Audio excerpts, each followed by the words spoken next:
வணக்கம் நண்பர்களே. So Afghanistan versus Bangladesh மேட்ச்ல ஆப்கானிஸ்தான் வின் பண்ணி செமி போயிட்டாங்க, ஹிஸ்டரி கிரியேட் பண்ணிட்டாங்க, அது எல்லாமே ஓகே. ஆனா அந்த மேட்ச்ல ஒரு சம்பவம் நடந்தது. குல்பதீன் நைப் ஒன்று பண்ணாரு. இப்பதான் ட்ரெண்டா போயிட்டு இருக்கு. நான் லைவ்ல பார்க்கும்போதே எனக்கு அவ்வளவு சிரிப்பா வந்துச்சு. அதாவது ஒரு ஆஸ்கர் அவார்டு ஆக்டிங்க, நல்லா புரிஞ்சுக்கோங்க. அந்த டைம்ல வந்து மழை வர மாதிரி இருந்தது. டக்வர்த் லூயிஸ் படி ஒரு ரன் வந்து கம்மியா தான் இருந்தாங்க, புரியுதா உங்களுக்கு, பங்களாதேஷ். ஸோ அதனால ஜானதன் ட்ராட் கோச் என்ன சொன்னார்னா, ஸ்லோ படுத்துங்க, கேமை ஸ்லோ படுத்துங்க, மழை பெய்ஞ்சதுன்னா டக்குன்னு நீங்க வெளில வந்து கேன்சல் ஆயிடுச்சுன்னா வின் பண்ணிடலாம், அந்த ஒரு வகையில கேமை ஸ்லோ படுத்துங்கன்றத சொன்னாரு. டக்குன்னு என்ன ஆச்சு, ஸ்லிப்ல இருந்த குல்பதீன் நைப் எனக்கு கால் பிடிச்சிக்கிச்சு அப்படின்ற மாதிரி வந்து ஒரு பயங்கரமான ஆஸ்கர் அவார்டு ஆக்டிங் பண்ணி படுத்துட்டாரு.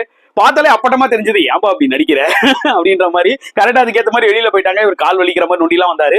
சரி, கிளியரா தெரிஞ்சது அது இன்டென்ஷனலா தான் பண்ணாருன்னு.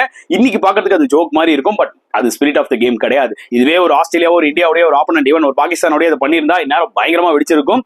ஸோ சர்டன் திங்ஸ் வந்து பாத்தீங்கன்னா பிளேயர்ஸ் அவாய்ட் பண்றது நல்லது. நிறைய ஃபேரா நம்ம பண்ணலாம், பட் திஸ் இஸ் டூ மச்ன்ற மாதிரி எனக்கு தோணுச்சு. உங்களுக்கு எப்படி ஃபீல் ஆச்சோ அதை பத்தி நீங்க கமெண்ட் செக்ஷன்ல போடுங்க.